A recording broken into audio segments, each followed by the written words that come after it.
이번 주 학가다가 누가복음 12장 20절, 21절입니다. 중요한 단어는 어리석은 자, 부요하지 못한 자.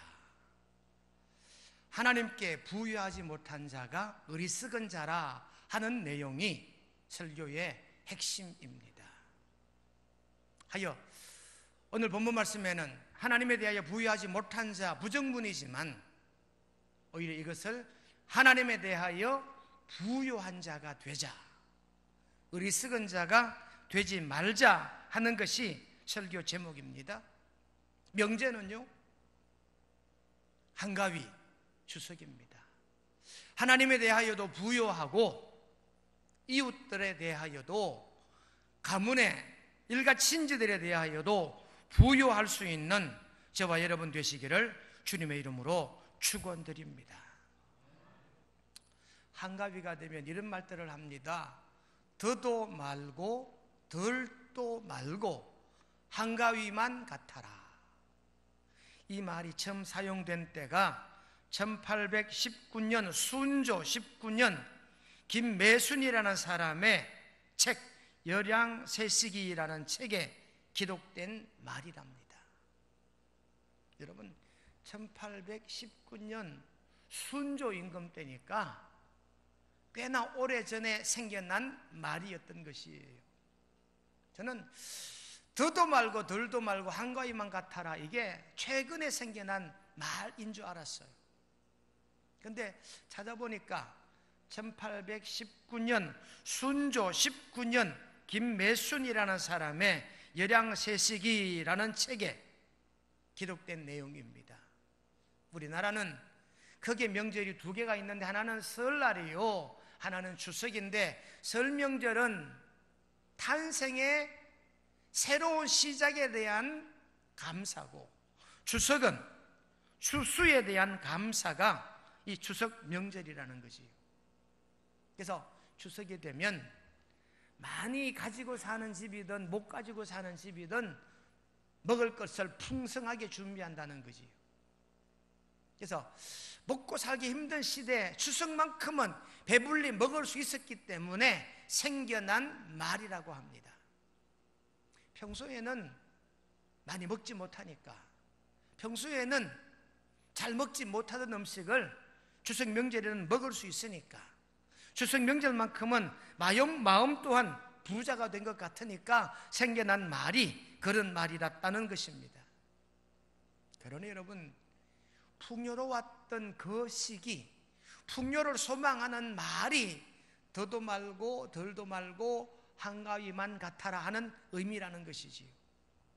여러분, 오늘 우리 시대는 먹을 것이 넘쳐납니다. 평소에 먹지 못하는 것이 없습니다. 풍요는 더, 삶의 물질과 삶의 여유는 더 풍요로워졌는데, 우리네 마음과 우리네 생각들은, 인정들은 더욱더 강팍해지고 인색해져 있더라.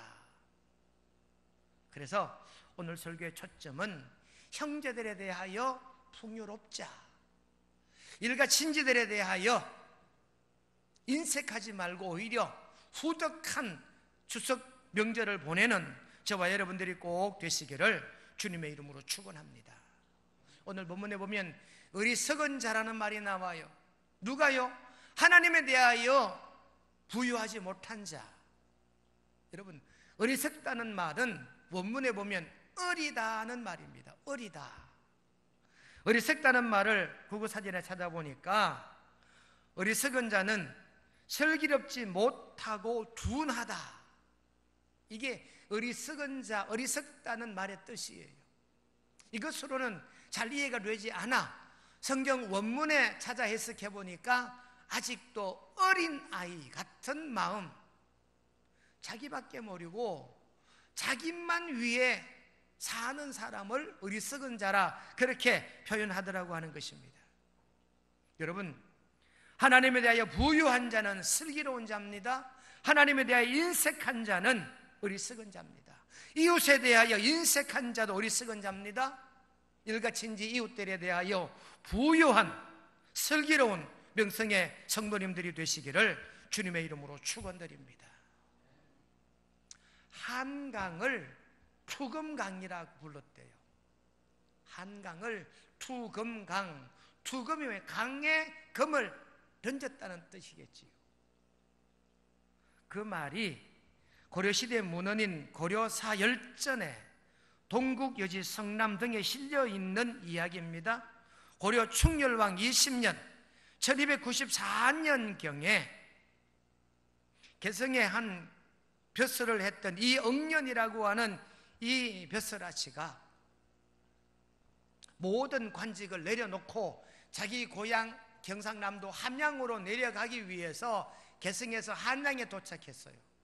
한양에는 자기 동생 이조년이라고 하는 사람이 역시 벼슬길에 있었는데, 이 응년이 형님이 이제 고향으로 간다는 소식을 듣고 이조년 동생이 형님을 이제 서울에서 마중을 해서 한강 건너까지 모셔드리기 위해서 한양길을 걷고 있다가 길가에 떨어져 있는 보석을 2개 주웠다는 거예요.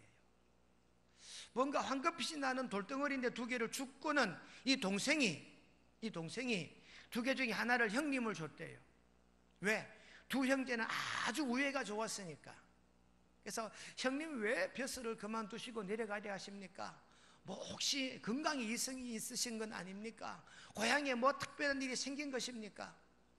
2 형제가 정말 의좋게 대화를 하고 지나오다가 황금덩이를 주운 거지요. 2 형제는 의가 좋았기 때문에 동생이 2개 중에 큰 것, 형님 2개인데 하나는 형님 하라는 뜻인가 봅니다. 이 큰 것 형님 하십시오 하고 형님에게 큰 금덩어리를 주고 자기는 작은 금덩이를 가졌다는 거예요. 그게 2 사람이 이제 나루터에 와서 배를 타고 한강을 건너는데 배전에 앉아있는 2 형제가 그만 대화가 뚝 끊긴 거예요. 동생이 마음속으로 생각하니까 괜히 형님한테 큰 거 줬다, 내가 큰 거 할걸, 이런 생각을 하니까 형님에 대하여 대화가 안 된 거지. 형님도 동생이 갑자기 말을 안 하니까 이 친구가 금덩어리 하나 날줘놓고 지금 마음이 아깝게 생각하는 거 아닌가, 이런 생각이 드니까 대화가 안 되는 거지. 이제 이 배가, 나룻배가 한강 거의 가까이 왔는데도 2 형제는 황금덩이 줍기 전까지는 열심히 2 사람이 대화하고 서로 위로하고 격려했는데 금덩이를 줍고 배를 타고 오는 중에 아무 말도 안 하는 거예요. 그러다 문득 형님 이조년이, 이응년이 동생 이조년에게 너 금덩이 그거 하나 한번 보자, 어느 게 큰 거 보자. 동생이 얼싸 좋아, 형님이 큰 건 나 줄라는가 보다 싶어서 자기 얼른 꺼내서 형님에게 보여줬대요. 그랬더니 형 이응년이 금덩이 2개를 한 손에 들고 이거 우리 바다에, 이 강에 던지자. 이것 때문에 너와 나의 우애가 흔들리는 것 같다. 이것이 우리 손에 들어오고부터 너와 나와의 대화가 끊겼잖냐. 이것 차라리 강에 던지는 게 어떠냐. 그랬더니 동생도 형님 그 참 좋은 생각입니다. 저도 금덩이 하나는 형님에게 드렸지만 사실 속에 아까운 마음이 있었던 건 사실입니다. 형님 주저하지 말고 던집시다. 그리고 이 2 형제, 이응년, 이조년 2 형제가 이 금덩어리를 한강에 던졌다. 그래서 한강을 투금강이라 한대요. 이 내용이 고려사 열전에 동국여지 성남에 기록되어져 있는 내용이라고 합니다. 여러분, 우애가 뭘까요? 나보다도 형님을 더 위하는 것, 나보다도 동생을 더 위하는 것. 저는 초등학교 때 의 좋은 형제라고 하는 글을 기억합니다. 이 추수철에 2 형제가 똑같이 농사지어서 반으로 싹 갈랐어요. 그래서 동생의 볏집을 쌓아놓은 낯가리가 있고 형님의 볏집을 쌓아놓은 낯가리가 있어요. 휘영청 대보름달이 떴는데 형님이 가만히 생각하니까 동생은 나보다 자식도 많고 아직 젊었는데 나보다 양식이 더 있어야 될 것 같으니까 형님이 그 밤에 슬그머니 나가서 자기 낯가리에 있는 볏단을 짊어지고 동생 낯가리에다 버텨주는 거지. 한참 지난 뒤에 동생이 가만히 생각하니까 형님 집의 조카들은 이제는 장성도 했고 결혼도 시켜야 되는데 나보다는 형님이 더 씀씀이가 클 것 같아서 동생이 또 자기 집단을 들어다가 형님 낯가리에 갖다 두는 거지. 그러다가 그 밤에 저쪽에서는 형님이 자기 걸 짊어지고 동생한테로 가고, 반대쪽엔 동생은 자기 걸 지고 형님한테로 가다가 두 형제가 달밤에 그 논 한가운데서 만났더라. 여러분, 저는 그걸 읽는 순간에 마음에 전율이 났어요. 이야, 정말 아름다운 얘기고 정말 본받아야 되겠고 이런 형제가 돼야 되겠다 하는 그런 옛 교훈을 기억합니다. 여러분, 그와 같은 추석, 그와 같은 풍요, 그와 같은 부요가 있는 우리네 추석 명절 여러분들의 가문 가정들이 되시기를 주님의 이름으로 축원드립니다. 잠언 17장 1절에 보니까 마른 떡 한 조각만 있고도 화목하는 것이 제육이 집에 가득하고 다투는 것보다 나으니라. 여러분, 요즘 우리나라 출산율이 세계 평균 이하로 떨어지고 지난해까지만 해도 1.32 이랬는데 올해부터는 0.98로 떨어졌대요. 이건 거의 재앙의 수준이다. 왜 자녀를 안 낳느냐 물어봤더니 살기 힘든다. 취직도 안 되고 결혼도 안 되고, 그러니까 결혼도 포기하고 자녀 출산도 포기한다는 거지. 여러분, 물질이 없기 때문에 결국 자식을 안 놓겠다는 얘기입니다. 물질 때문에 후손을 안 본다는 얘기가 되거든요. 어떤 분은 그래요. 먹고 사는 것만 풍요하면 그까지 10대라도 낳지. 여러분, 자식을 물질로 말미암아 태어나게 하고 태어나지 못하게 하고, 이게 우리네 문화가 되어버렸어요. 여러분, 이 얼마나 불행한 세대 우리가 살고 있냐 그 말입니다. 얼마나 부유하게 살고 있는데 언제 우리나라가 집집마다 자가용을 굴렸고, 언제 어른 수마다 자가용이 있었고, 방방마다 텔레비전이 있었고, 한 가정에 냉장고가 2대 3대 됐던 적이 있었습니까? 지금보다 잘 살 때가 없어요. 그런데 지금이 제일 인색하다 그 말입니다. 지금 제일 부유함을 잊고 살아간다 그 말인 것이지요. 여러분, 재산 때문에 형제지간에 다툼이 일어난 가정들을 많이 보게 됩니다. 오늘 본문도 그래요. 누가복음 12장 16절부터 읽었는데요, 이 16절부터 하반절은 13절 때문에 생겨난 내용입니다. 누가복음 12장 13절에 보시면 한 아우가 예수님을 찾아와서 랍비여, 우리 형님에게 유산을 나누게 하십시오. 12장 13절 말씀을 보시면 무리 중에 한 사람이 이르되 선생님, 내 형을 명하여 유산을 나와 나누게 하소서 하니, 뭔가 이 동생은 지금 형님과 유산 상속에 대하여 불만이 있는 것 같아요. 아마 자기 몫을 다 못 받은 것 같아요. 그래서 예수님을 랍비인 줄 알고 찾아와서 율법대로 갈라달라라고 요청하는 거예요. 민수기 말씀에 보면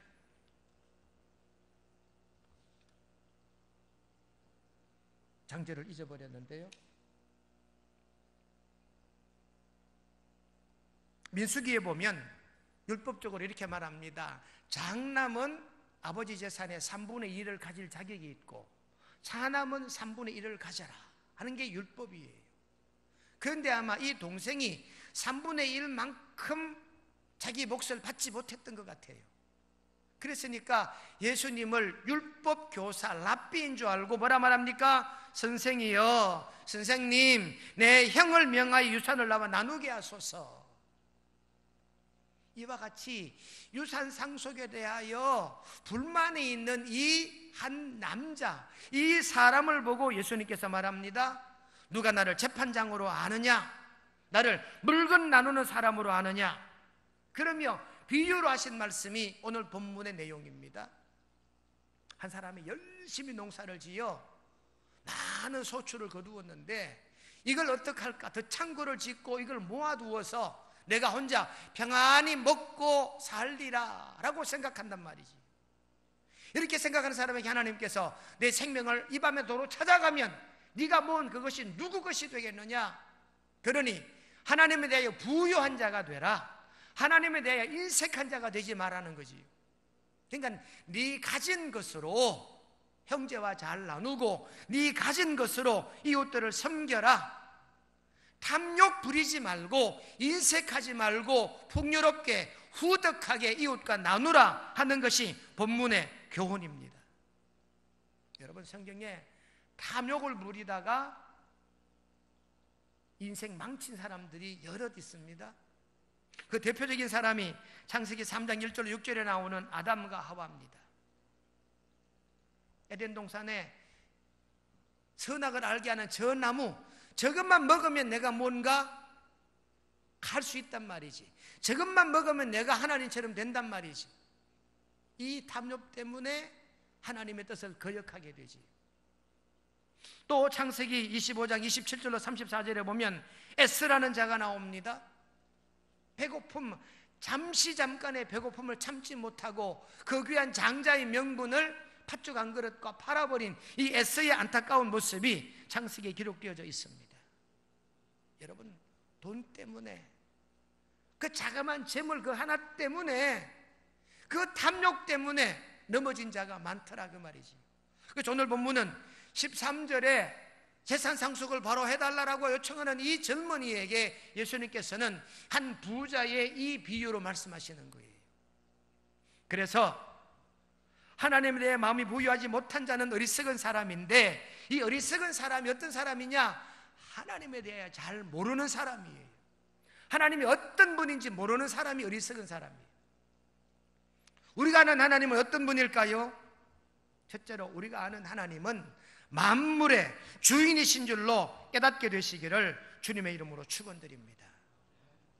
오늘 본문에 보면 하나님께 대하여 부요치 못한 자를 제가 여호와라는 단어로 바꾸어서 설교 제목을 잡았어요. 본문에는 하나님에 대하여 부유하지 못한 자라고 말하지요. 하나님께 대하여 부유하지 못한 자가 이와 같으니라. 근데 제가 여호와에 대하여라고 바꾸었어요. 여러분, 여호와는 야훼입니다. 여호와란 말의 뜻은 창조의 주라는 뜻이에요. 여러분, 하나님이 천지를 창조하셨기 때문에 천지 만물의 주인은 하나님이신 줄로 그렇게 깨달아 믿으시기를 주님의 이름으로 축원합니다. 그런데 이 본문에 보면 나오는 이 재물을 모아두는 이 사람은요, 내가 17절로 19절까지 내가 곡식을 쌓아둘 곳이 없으니 내가 이렇게 하니라. 내 곡간, 내 모든 곡식, 내 영혼, 내가라는 말을 6번이나 사용해요. 이 말은 내 거라는 말이지요. 내가 농사 지었다는 말입니다. 내가 수확했다는 말입니다. 물론 맞아요, 여러분. 이 사람이 부정하게 재산을 축제하지 않았어요. 불의한 방법으로 농사를 짓지 않았어요. 정말 자기 노력, 자기 땀으로 농사 지은 건 사실입니다. 그래서 자기 곡간에 들인 것도 사실이에요. 그런데 여러분, 이 사람의 마음속에는 철저한 이기심이 숨겨져 있다. 내 것이라는 겁니다. 내가 했다는 겁니다. 여러분 생각해 봐요. 한 사람이 한 농작물을 수확하기까지 물론 자기 노동이 들어갔지요. 가만 따져보면 자기 노력만으로 된 걸까요? 뭐 씨를 만든 사람이 누구며, 태양을 내리쬐게 한 분이 누구며, 때에 따라 습도를 조절해 주신 분이 누굴까요? 좋은 소출이 나도록 일기를 통제해 주신 분이 누굴까요? 오늘 본문은 이걸 잊어버렸다는 말씀을 하고 계시는 거지. 뭐라 말합니까? 17절에 보니까 심중에 생각하여 이르되 내가 곡식 쌓아둘 곳이 없으니 어찌할까? 여러분, 순전 이기심입니다. 내가 했다는 거지요. 이와 같은 사람을 전도서 15장 10절에 보니까 은을 사랑하는 자는 은으로 만족하지 못하고 풍요를 사랑하는 자는 소득으로 만족하지 아니하나니 이것도 헛되도다. 여러분, 우리나라 속담에 곡간이 크면 클수록 걱정과 근심도 더 크게 된다는 말이 있어요. 곡간이 크면 클수록 걱정이 더 많아진다. 여러분, 천석구는 천가지 걱정, 만석구는 만가지 걱정. 여러분, 돈이 없다가요, 지갑에 좀 많은 고액의 돈이 들어있으면 나도 모르게 감사하게 돼요. 그럼 도둑놈이 보면 안 돼요. 지갑에 귀중품이 들어있는 사람이 들고 다니는 지갑과 그냥 아무것도 들지 않는 지갑을 가진 사람이 표가 난대요. 도둑놈들이 이래 적 지나보면 저 사람은 가진 사람이로구나, 이 사람은 가지지 않았구나 표가 나기 때문에 알아본대요. 우리 어머니 하신 옛날 얘기가 기억이 나는데요. 어머니가 처녀 때 자기 마을에 꽤나 잘 사는 부잣집이 있었대요. 그날따라 장날이라서 이 장에다 물건에다 팔고 돈주머니를 방에 툭 던져줬는데 이 아들이 그 돈주머니를 가다가 벽에 걸고 문을 열어놨대요. 그리고 집을 비운 거지요. 그날따라 도둑놈이 이 집에 돈이 있다는 사실을 봐서 장롱 문을 열고 온 데 다 뒤졌는데 돈이 없어. 장롱도 열고 온 방을 다 헤맸는데 돈이 없더라는 거지요. 분명히 돈보따리에 들어간 건 아는데 누가 문 열고 문 뒤에 벽에 걸어놓고 문을 이렇게 열어놨는지 알겠어요? 도둑이 찾다가 못 찾고 갔다는 거지. 그래서 주인이 돌아와서 자기 도둑된 걸 알고 야단났다. 이 돈주머니 없어졌다고 야단났지요. 그랬더니 아들 녀석이 엄마 저 문 뒤에 저 벽에 걸어놨다는 거지. 그러니까 문을 이렇게 제끼니까 우리 문에 전부 다 이렇게 여다지 문이잖아요. 미다지 문이 아니고 이렇게 열고 그 벽 뒤에 걸어놓고 문을 열어놓아서 감춰줬다는 거지. 그렇게 허술하게 보관했는데 오히려 도둑받지 않았다는 거지요. 여러분, 무슨 말입니까? 돈이 많으면 걱정도 커대요. 재물이 많으면 더욱더 인색해지는 것이 우리네 마음이래요. 그래서 오늘 본문에 보면 내 곡간 내 곡식 내가 평안히 살리라, 내가 먹고 마시리라. 이 사람은 철저하게 이기적이었다는 말이지요. 하나님의 것임을 몰랐다는 뜻입니다. 여러분, 오늘 첫 번째 교훈은 이겁니다. 우리 하나님은 여호와 하나님이십니다. 만물을 창조하신 하나님이 모든 만물의 주인 되신 것을 확실히 믿고 깨달으셔서 가족들에게, 이웃들에게 풍요로운 추석 명절을 보내게 되시기를 주님의 이름으로 축원드립니다. 두 번째, 우리가 아는 하나님은 생명의 주인이십니다. 오늘 본문 20절에 보니까 오늘 밤에 내 영혼을 도로 찾으리니, 그러면 네 것이, 네가 준비한 것이 다 헛것이고 눕게 되겠느냐. 여러분, 생명의 주인은 하나님이십니다. 생명이 찾아가시면 우리 생명은 어쩔 수 없이 주신 분에 의해서 돌려드릴 수밖에 없는 것이 우리의 생명인 줄로 깨닫게 되시기를 간절히 축원합니다. 아무리 모아놔도 내가 죽으면 끝이지요. 수억만금을 모아놔도 내 생명이 끝나는 날 모든 것이 끝난단 말이지요. 그러니 여러분, 생명의 주인은 하나님이시다. 오늘 본문에 이 부자가 말합니다. 내가 농사 지었으니까 큰 곡간을 짓고 내 혼자 먹고 마시고 연락하리라. 여기에 이 곡간이란 단어를 주석해 보면 재미가 있어요. 곡간이란 단어는 창고의 개념도 되는데요, 상점이라는 개념도 된대요. 상점이라는 개념도 된대요. 그래서 이걸 조금 더 비약해서 주석을 하면 이 사람이 자기 농사 지은 것으로 장사를 해서 큰 이익을 남겼구나, 이렇게도 해석이 가능하다는 거지. 왜? 곡간은 창고고 곡간은 상점이도 되니까. 여러분, 생산자가 직거래 하자는 거지요. 자기가 생산해서 자기 상점에 직접 내다 팔면 중간 유통 마진이 없어지니까 더 나은 수익이 될 수 있다는 거지. 이 곡간이란 이 의미는요, 순수한 창고의 개념도 되지만 상점의 개념도 되니까 아마 농사 지은 걸로 더 많은 이익을 얻었다는 거예요. 그러니 여러분, 이 사람은 철저하게 자기 거다, 내 것이다, 이런 개념이 철저했던 것 같습니다. 그런데 오늘 본문에 보시면은요, 하나님께서 하신 말씀이십니다. 20절 말씀이 하나님은 이르시되 어리석은 자여 그랬거든요. 하나님이 말씀하신 거예요. 내 영혼을 도로 찾으면 어떻게 되느냐. 이 말은 네 생명의 주인이 나라는 거지요. 그러니 무슨 말이에요? 네 입만 위하고 네 혼자만 평안하려고 생각하지 말라는 의미가 이 말씀 속에 담겨 있는 줄로 깨닫게 되시기를 주님의 이름으로 축원드립니다.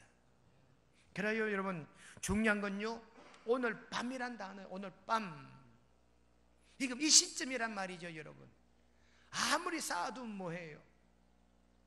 정말 순수하게 부정하지 않고 정말 떳떳하게 모은 제사님에도 불구하고 하나님의 생명을 찾아가 버리면 이것이 누게 되겠느냐? 그러니 오늘 본문은 여러분, 풍요롭게 부유하게 생각하라, 인색하지 말고 가족들에게, 이웃들에게 풍요를 나누라. 언제? 생명이 있을 때, 내 생명이 있을 때, 건강할 때, 그때 하나님께서는, 예수님께서는 이와 같은 이 생명의 주인이 하나님이심을 알고 생명이 있을 때, 건강할 때 이웃들에 대하여 풍요로울 수 있는, 부유할 수 있는 저와 여러분들이 되시기를 주님의 이름으로 축원드립니다.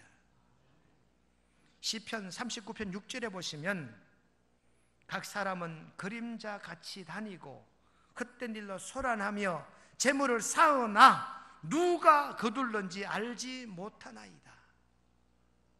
여러분, 내가 모아놓지만 이건 누구의 것이 될지 모른다는 거예요. 그러니까 내가 좋게 사용할 마음이 있을 때 이런 것들을, 풍요를 이웃들과 나누며 가족들과 나눌 수 있는 명성교우들의 추석 명절이 꼭 되실 줄로 믿습니다. 마지막 세 번째는요, 하나님에 대하여 부유하라는 거예요. 이웃들에 대해 부유하라는 거지요. 재물의 주인은 하나님이시다는 말씀을 하고 계시는 거예요. 베토벤에게는 크리스토프라고 하는 동생이 있었대요. 베토벤이 음악을 하니까 생활이 넉넉지 않잖아요. 지금도 음악하는 사람들은 어렵게 사는 것 같아요. 악기를 다루었다든지 성악을 전공했다든지 하시는 분들이요, 자기 전공 분야에 그렇게 많은 쓰임이 없으니까, 시장이 없으니까 음악 전공한 사람들이 좀 가난하게 살았던 것 같아요. 우리 윤진대 선생님도 이태리 유학까지 하고 왔는데 시향이라든지 아니면 어떤 전문 사역으로 가야 되는데 자기 전공을 살리지 못하는 거예요. 베토벤이 가난하게 살았다. 근데 이 자기 동생 크리스토퍼는요, 그때 이미 부동산을 해가지고 거부였대요. 굉장한 부자였대요. 베토벤이 견디다 못해서 자존심 다 내려놓고 동생한테 편지를 보냅니다. 내가 지금 먹고 살기가 좀 힘이 드니까 네 가진 것 좀 날 좀 도와달라 하는 편지를 보냈어요. 근데 베토벤이요, 동생의 편지 보니 동생 크리스토프가 형님의 편지를 읽고 답장을 이렇게 썼대요. 형님은 게을러서 형님 좋아한 일만 하고 살았으니 굶어 죽지는 않겠고, 그렇다고 배불러지도 않는 그 직업을 가지고 있으니 그러니 형님이 택한 길이니 형님이 해결하시오. 그런 편지가 왔다는 거지. 여러분, 베토벤이 자기 동생 그 편지를 받고 얼마나 실망했겠어요. 그때부터 이 베토벤이 뭔가 정신이 바짝 들더라는 거지. 그때부터 그래, 내가 좋은 일을 했으니까 이 좋은 결과를 얻어야 되지 생각하고 그때부터 더 열정적으로 자기 좋아하는 일을 했다는 얘기입니다. 여러분, 오늘 본문을 보십시오. 하나님에 대하여 부유하지 못한 자가 되지 말래요. 하나님에 대하여 부유하래요. 형님에게도 좀 후덕하고 동생에게도 후덕하고 일가 친지들에게도 좀 후덕하자. 너무 인색하지 말자. 어차피 재물의 주인은 하나님이신데 하나님의 것으로 인색하지 말고 하나님의 것을 하나님에게로 나누어 드리는 이런 믿음이 저와 여러분들의 추석 명절에 풍요로운 믿음 되시기를 주님의 이름으로 축원드립니다. 전도서 5장 19절 20절에 보니까 하나님이 재물과 부유를 그에게 주사, 하나님이 재물과 부유를 그들에게 주셨대요. 하나님이 이 재물과 부유를 우리에게도 주신 줄로 믿으시기를 바랍니다. 이와 같은 것들을 어떻게 사용하려 했느냐? 잠언 11장 24, 25절에 보니까 구제를 좋아하는 자는 풍족하여질 것이요. 여러분, 어차피 재물의 주인은 하나님이신데 나에게 맡겨두신 것일 뿐인데 맡아둔 이 재물로 이웃들과 구제하고 이것들을 나누는 이 풍요의 믿음이 저와 여러분들의 추석 믿음이 꼭 되시기를 축원합니다. 마태복음 6장 19절 20절에 보니까 너희를 위하여 보물을 땅에 쌓아두지 말라. 오직 너희를 위하여 보물을 하늘에 쌓아두라. 땅에 보물을 쌓아두지 말고 하늘에 보물을 쌓아두라. 이건 하나님에 대하여 부요하자는 얘기입니다. 이웃들에 대하여 부요하자는 얘기입니다. 오늘 말씀의 결론입니다. 하나님에 대하여 인색한 자는 어리석은 사람입니다. 이웃들에 대하여 인색한 사람도 어리석은 사람입니다. 만물의 주인은 하나님이시고 생명의 주인도 하나님이시고 재물의 주인도 하나님이신 줄로 믿으시며 풍요로운 한가위 명절을 맞이하는 명성의 교우님들이 되시기를 주님의 이름으로 축원드립니다. 거룩하신 하나님, 하나님께 대하여 부요하지 못한 자가 아니라 하나님께 대하여 부요한 자, 이웃들에 대하여 부요한 자, 일가 친지 형제 자매에 대하여 부요한 추석 명절을 맞이하는 명성의 교우들 되게 도와주시옵기를 예수님의 이름으로 기도드리옵나이다. 아멘.